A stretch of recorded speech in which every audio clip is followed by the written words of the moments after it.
Playlist kisah horor part 2.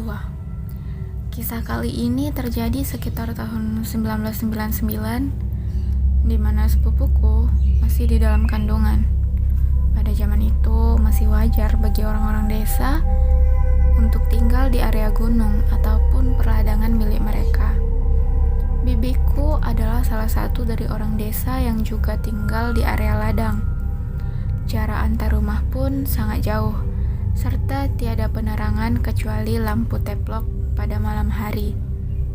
Keadaan rumah pun seperti gubuk, dengan papan yang memiliki sela-sela untuk bisa melihat keadaan di luar. Lantai papan dan di bawahnya biasa digunakan sebagai kandang ayam. Sebut saja namanya Bibi Siti. Di tahun itu, Bibi Siti sedang hamil. Dia hanya tinggal berdua dengan suaminya di tengah ladang yang jauh dari pemukiman. Sebenarnya sekitar kurang dari 1 kilometer terdapat pula rumah lain milik nenek dan kakek dari suami Bi Siti. Kita masuk ke ceritanya. Suatu sore, sudah hampir maghrib, seperti biasa Bi Siti menunggu kepulangan suaminya dari ladang. Tak seperti biasanya, suaminya belum pulang selarut itu. Apalagi dia kan sedang hamil sekitar di pertengahan bulan. Cuaca yang sudah sangat gelap tertutup rimbunnya hutan membuat perasaan cemas semakin tak karuan. Ditambah lagi cuaca yang mulai rintik dan deras. Namun ada yang aneh. Malam itu terasa sangat sepi. Sepi sekali. Tak ada satupun suara jangkrik. Yang terdengar hanyalah rintik hujan yang semakin deras. Malam itu, Bi Siti hanya sendirian ditemani lampu teplok dan suara hujan, serta terduduk sembari menunggu suaminya pulang. Remang-remang, keadaan di luar terlihat.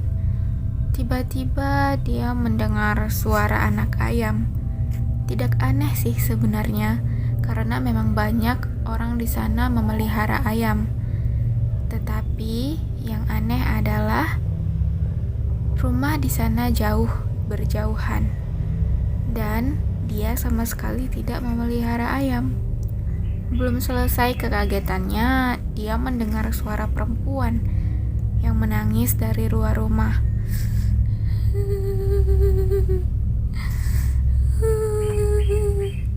Dia mendengar suara perempuan yang menangis itu sangat pilu.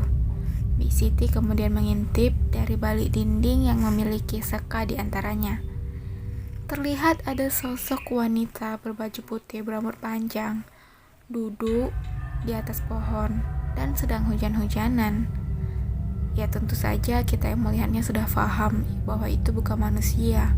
Karena hari sudah maghrib, ngapain pula manusia duduk di pohon hujan-hujanan? Ya karena syok, Bi Siti berusaha untuk tidak bersuara dan kembali menjauh dari dinding tersebut. Hari yang mulai melewati maghrib dan rintik hujan pun yang mulai semakin deras menambah ketakutan Bi Siti. Baru saja duduk, tiba-tiba suara yang tadinya menangis berubah menjadi tertawa.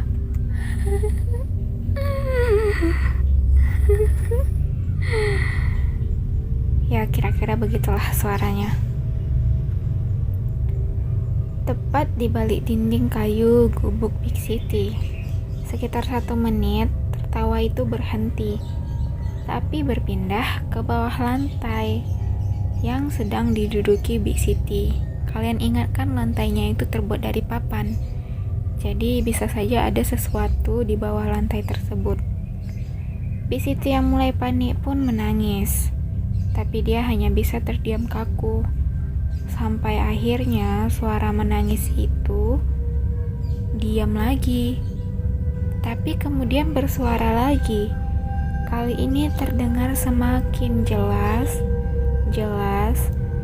dan tepat di sebelah kuping Bi Siti suara itu pun tertawa, sehingga membuat Bi Siti teriak dan menangis sejadi-jadinya. Dan dia pun berlari kencang keluar, tak peduli dia basah kuyup. Dia menuju ke rumah neneknya yang memang tidak sampai 1 kilometer, tapi itu termasuk jauh juga.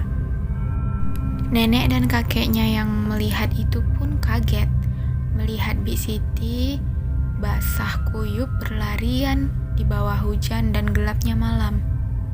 Neneknya bertanya suaminya kemana, dan dia pun menjawab tidak tahu. Belum pulang kerja katanya. Bik Siti yang masih panik pun tidak berani bercerita pada malam itu. Kemudian tak lama datang pula suaminya, bertanya kenapa istrinya tidak ada di rumah. Kata Bik Siti, untuk malam itu dia tidak ingin bercerita dan hanya ingin tidur di tempat neneknya. Esok paginya dia pun bercerita apa yang terjadi padanya. Semenjak kejadian itu, Bik Siti pun tidak pernah mau menunggu suaminya sore-sore di rumah. Jika suaminya belum pulang kerja, dia pergi ke tempat neneknya dan menunggu di sana. Begitulah setiap hari sampai dia melahirkan dan mereka pun pindah ke desa yang lebih ramai. Pelajaran yang bisa kita ambil kali ini, seberani-beraninya perempuan, walaupun sendiri di rumah kalau sedang hamil, tolong jangan ditinggalkan. Oleh sebab itu, sangat banyak anak gadis atau perempuan yang sedang hamil dijaga oleh orang tuanya. Terima kasih. Jumpa di part 3 ya.